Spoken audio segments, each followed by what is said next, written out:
La loi française sur le démarchage téléphonique qui entrera en vigueur en août 2026 menace jusqu'à 50 000 emplois au Maroc, principalement dans les centres d'appel. Et pour parler des conséquences pour le Maroc, nous sommes en direct de Casablanca avec Mohamed Benchkroun, économiste et professeur universitaire. Mohamed Benchkroun, bonsoir et merci d'être avec nous. Oui, bonsoir et merci pour l'invitation.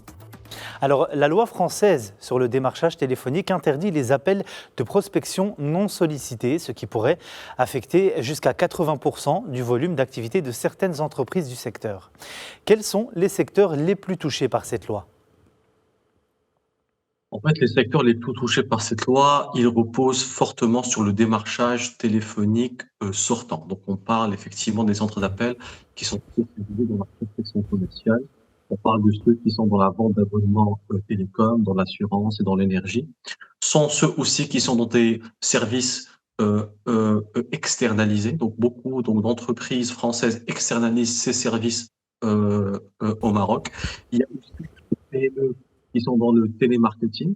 Donc, ce sont ceux-là un petit peu les secteurs qui seront les plus touchés. Maintenant, il faut relativiser. Ce n'est pas l'ensemble du secteur qui est de l'offshoring qui est touché, mais c'est une partie qui est celle qui est concentrée sur le télémarketing et dont leur marché est exclusif à celui de la France, au marché français.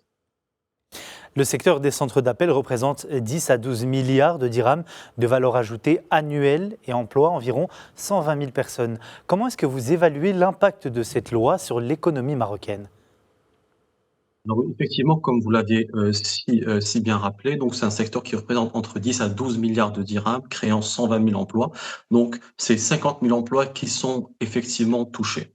Maintenant, comme je l'ai rappelé, ce n'est pas l'ensemble du secteur qui est concerné, car effectivement, une grande partie des centres d'appel fait du service client. Ils sont dans l'assistance technique, ils sont dans le back office, ils sont dans le support digital. Et donc, effectivement, il y a une relativisation à faire par rapport à cette loi-là.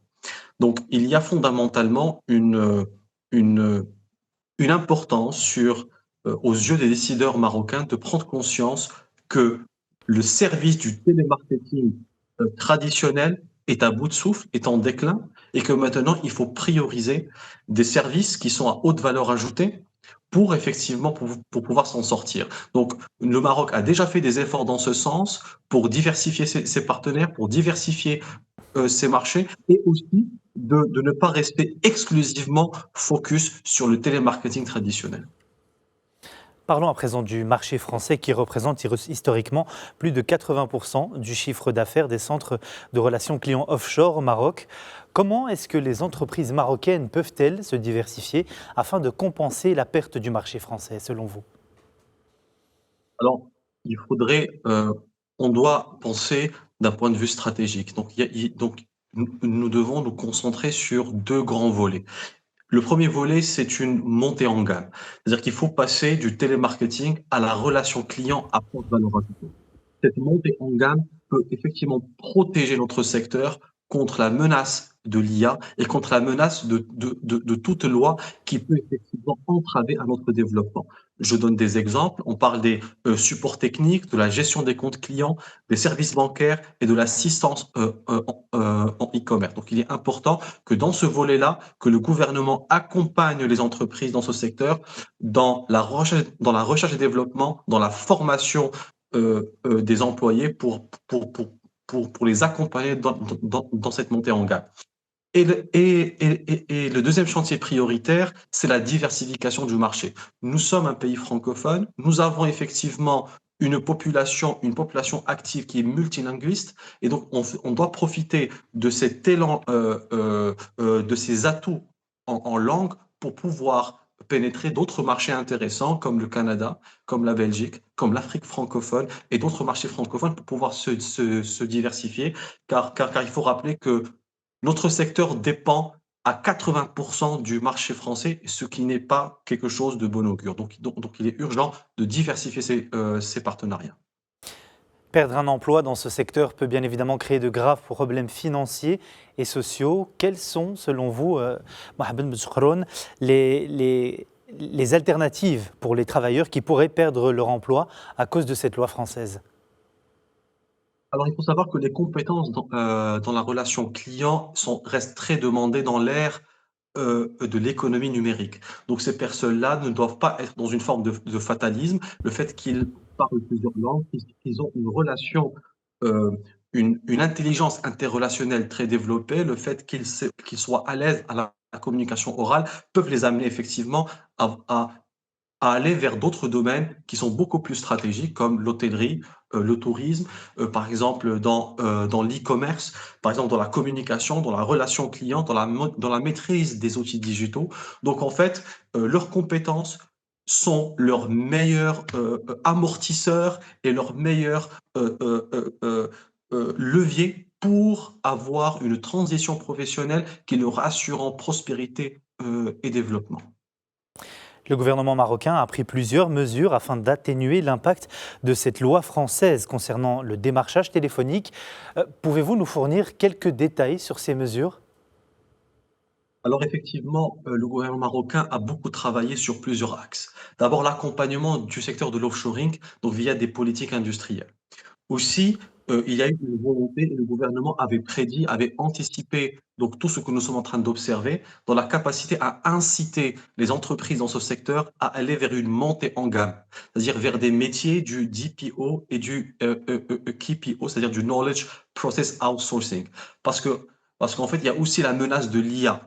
Et donc, en face de cette menace aussi de l'IA, il est important que la meilleure protection serait effectivement donc d'investir, de monter en gamme, d'assurer une formation professionnelle de haute qualité pour pouvoir effectivement proposer des services de meilleure qualité et non plus être dans le télémarketing traditionnel.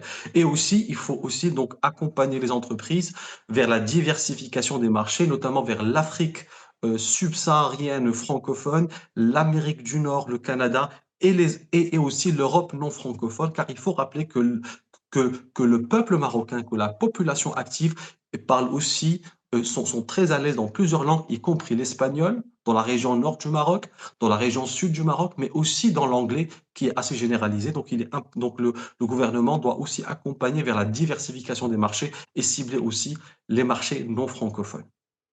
Avant de conclure, cette loi française sur le démarchage téléphonique représente un réel défi pour les centres d'appel marocains. À votre avis, est-ce que ces derniers ne devraient-ils pas se concentrer sur d'autres services beaucoup plus utiles?